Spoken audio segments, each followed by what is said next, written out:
फरीदाबाद के गांव भुड़ेना के रहने वाले केशव 12 जून को अहमदाबाद प्लेन क्रैश के दौरान बीजे मेडिकल कॉलेज में मौजूद थे। लेकिन कहते हैं ना, जाको राखे साइयां मार सके ना कोई। केशव भड़ाना जो एमबीबीएस सेकंड ईयर की स्टूडेंट है और उनकी जान बच गई। पीएम नरेंद्र मोदी ने उनसे अस्पताल में इलाज के दौरान मुलाकात की थी। बता दें कि कॉलेज की बिल्डिंग से प्लेन टकराया था, जिसके बाद कई लोगों की जान चली गई थी। हरियाणा न्यूज ने छात्र केशव बढ़ाना और उनके पिता से खास बातचीत की है। अहमदाबाद में हुए हृदय विदारक विमान हादसे में बहुत सारे लोगों की जान चली गई, लेकिन कहते हैं कि जाको राखे साइयां मार सके ना कोई। ऐसा ही मामला फरीदाबाद में भी एक स्टूडेंट के साथ सामने आया जो वहां पर अपनी एमबीबीएस की पढ़ाई कर रहा था और सेकंड ईयर का छात्र भी है। क्या नाम है आपका? केशव बढ़ाना। केशव, आप वहां थे उस समय, आपको चोटें भी लग रही हैं, क्या हुआ था अचानक से? आप कहाँ पर थे उस समय? सर हम उस टाइम लंच टाइम था, तो हम मेस में खाना खाने गए थे। तो एकदम से हम बस अपना खाना लेके टेबल पे बैठे ही थे, तभी हमने एकदम विंडो में से मुझे लगा एकदम ऐसे कोई आंधी है, तूफान ऐसा कुछ आया। तो फिर मेरा पहला तो ये था कि भूकंप आ गया शायद, जो हमारे ऊपर सारी बिल्डिंग और वॉल्स एकदम क्रैश हो गई। तो फिर जब हमने अपना सारा रंबल क्लियर करा अपने ऊपर से, तो देखा कि यहाँ तो सूटकेस हैं, तो मतलब प्लेन क्रैश हुआ है। तो जब हमें पता चला, हम उसके नीचे दब गए थे।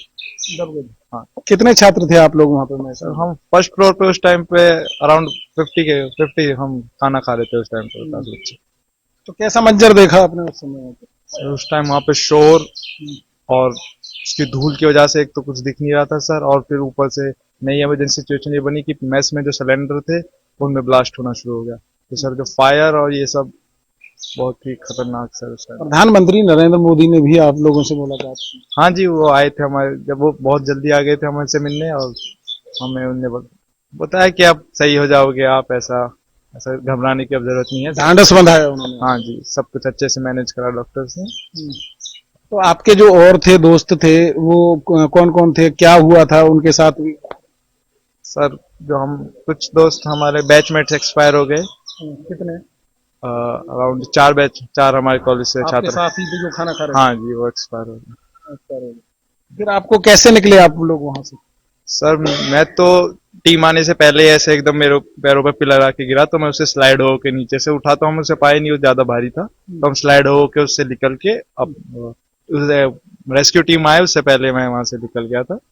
हॉस्पिटल की तरफ मेरा एक दोस्त मुझे बाहर स्कूटी से हॉस्पिटल की तरफ ले गया। ये चोटें आपको उसी समय लगी? हाँ सर, ये हाथ सर पे स्टिचेस और हाथ पे स्टिचेस आया। क्या कहेंगे अब? भगवान ने कितना बड़ा आपके साथ हाँ जी, चमत्कार किया है। हाँ जी, भगवान की कृपा थी, हम वहां से निकल के आए और अपने पैरों पे वहां से जल्दी से जल्दी हमें बंस आए उससे पहले वहां से निकल आए।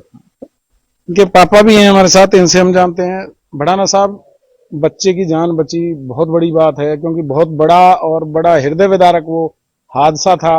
आप लोगों को पता लगा, आप तो फरीदाबाद होंगे, बच्चा वहां था अहमदाबाद में। किस तरीके से रहा उस दिन? सर उस दिन जैसे ही क्या हुआ कि प्लेन वो हुआ, उसके बाद हमें तो कुछ पता नहीं चला।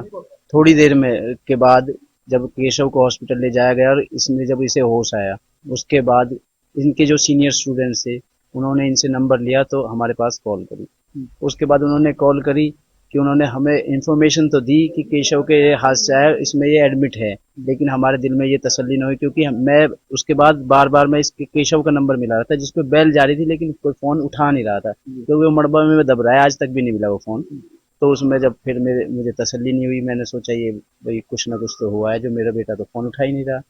फिर मैं और मेरे से छोटा वाला भाई, हमने अपनी गाड़ी ली, हम यहाँ से दिल्ली गए कि भाई हमें एयरपोर्ट तक की कोई प्लेन मिले, मतलब प्लेन मिले तो हम अहमदाबाद जाएं।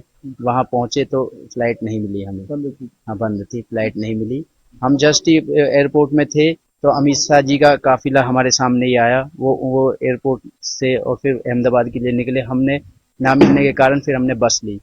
उसके बाद मैं बस से अहमदाबाद के लिए रवाना हुआ। बस के दौरान ही इनके केशव के जो सीनियर स्टूडेंट्स थे, उन्होंने मुझे वीडियो कॉल पे केशव को लाइव दिखा के कि भाई केशव ठीक है, तो फिर मुझे थोड़ी तसल्ली हुई और मैंने फिर भी अपना सफर अहमदाबाद के लिए जारी रखा। हाँ, उसके बाद क्या वहाँ पहुंचा हूँ, मुझे फिर मैंने फोन पे ही देखता रहा था कि मोदी जी भी केशव से मिले, उन्होंने हालचाल पूछा, तो थोड़ा मुझे देख के लगा कि भाई ठीक है मेरा बेटा, और भगवान श्री कृष्ण महाराज की बहुत बड़ी कृपा रही कि हमको यहाँ केशव से मिलने का दोबारा मौका मिल गया। नहीं तो केशव के दोस्त थे वो आज नहीं रहे, उनके लिए मैं प्रार्थना करूंगा कि भगवान उनकी आत्मा को शांति दे और उनके माँ बाप को तसल्ली दे कि उनके इस बहुत दुख भरे समय में उन्हें शांति मिले और उन्हें धीरज।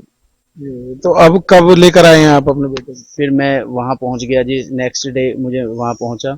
उसके बाद मैं पूरा हॉस्पिटल रहा, डॉक्टरों ने बहुत ही अच्छे से हमारा इलाज किया और हमारे साथ भी बहुत ही कोऑपरेट रहे। उसके बाद उन्होंने मुझे इनके लेके, फिर मैंने ये सोचा कि बच्चे को यहाँ से ले जाके थोड़ा दूर रहेगा तो थोड़ा चेंज होगा, तो फिर मैं उसे अगले दिन 14 तारीख को फिर मैं इसे पका एयर इंडिया के थ्रू अपने घर फरीदाबाद लेके आया।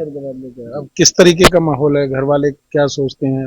घर वाले सोच रहे हैं जी, भगवान का ही शुक्र मना रहे हैं हम कि हम हमारे बच्चे को उन्होंने एक जीवन नया दे दिया। नहीं तो हमारे पास तो कुछ था ही नहीं, कि कुछ बचा ही नहीं था वहाँ। इतनी बहुत भयानक जो सुनाई दे रही थी, जो भी कुछ हो रहा था, तो बाकी कुछ नहीं। कहीं ना कहीं भगवान का शुक्रिया अदा कर रहे हैं। केशव, जब हादसा हुआ तो आपको कितनी देर बाद चला कि भाई यहाँ पर विमान हादसा हुआ है? क्योंकि आप कहने के पहले लग रहा था कि भूकंप आ रहा है या कुछ और है। सर जब मैं अच्छे से पूरा कंफर्म जब हुआ कि प्लेन क्रैश हुआ, तो जब मैं हॉस्पिटल में एडमिट हो गया सर, जब मैंने आसपास पूछा लोगों से कि क्या हुआ था, जब उन्होंने मुझे बताया कि ये प्लेन क्रैश। ज्यादा एकदम से आग भी वहां से उठी थी, तो आपने भी देखा होगा? हाँ सर, वो सामने वाली बिल्डिंग थी हमारे से, उसमें बहुत ज्यादा एकदम आग थी। तो हमारी वाली बिल्डिंग में आग नहीं थी, हमारी वाली बिल्डिंग में बस क्रैश ही था उसका। हाँ पीछे का हिस्सा हाँ, गिरा पीछे हुआ। का। तो वहां से निकले आप, आपको ले गए हॉस्पिटल? हाँ सर, मैं हॉस्पिटल वहां से गया, फिर इमरजेंसी सिचुएशन थी हॉस्पिटल में भी, काफी पेशेंट्स आ रहे थे, फिर डॉक्टर्स ने मैनेज करा काफी अच्छे से। तो खाना खा रहे थे उस समय जब आप लोग बैठे? हाँ सर, वो लंच टाइम था, तो हम मेस में गए थे। थोड़ी देर पहले, 10 मिनट पहले हम खाना लेके अपना बैठे थे खाना खाने के लिए। और उसी समय धमाका हुआ? उसी समय एकदम हो गया, क्योंकि वो बिल्डिंग में बस लंच टाइम में भीड़ रहती है, वरना वो मेस अलग बिल्डिंग थी, उसमें बस लंच टाइम पे जाते हैं बच्चे, उसी टाइम वो हादसा हो गया। तो ये थे केशव, जो वहाँ सेकेंड ईयर की जो पढ़ाई कर रहे थे एमबीबीएस की, और अचानक से हादसा हुआ। लेकिन भगवान का शुक्र रहा कि केशव की जान उसमें बची। हालांकि चोटें काफी आई हैं केशव को, आप देख सकते हैं यहाँ हाथ में चोट लगी हुई है, पूरे सर में, और इसके पैर में भी चोट है। मैं आपको दिखा दूं, ये यहाँ पर आप देख सकते हैं नीचे पैर में भी काफी चोट है, नीचे पट्टी जो है बंधी हुई है केशव के। तो कहीं ना कहीं अब घर वाले भी संतुष्ट हैं कि उनका जो बच्चा है वो उनके पास है। और यहाँ से भी जब उनको पता लगा परिजनों को, तो वो भी यहाँ से सीधे अहमदाबाद पहुंच गए अपने बच्चे के पास, कि आखिर जो हादसा हुआ है, उनको विश्वास नहीं हो रहा था कि उनके बच्चे के साथ पता नहीं क्या हुआ। लेकिन जब वो वहां पहुंच गए, तब उनको ये संतुष्टि आई कि हाँ, उनका बच्चा सही सलामत है। तो साफ तौर पर कहा जा सकता है, जब जिसको नहीं रखते उसको कोई मार नहीं सकता, वो वाली कहावत यहाँ पर चरितार्थ होती हुई नजर आ रही है। फरीदाबाद से हरियाणा न्यूज के लिए राजेंद्र दहिया।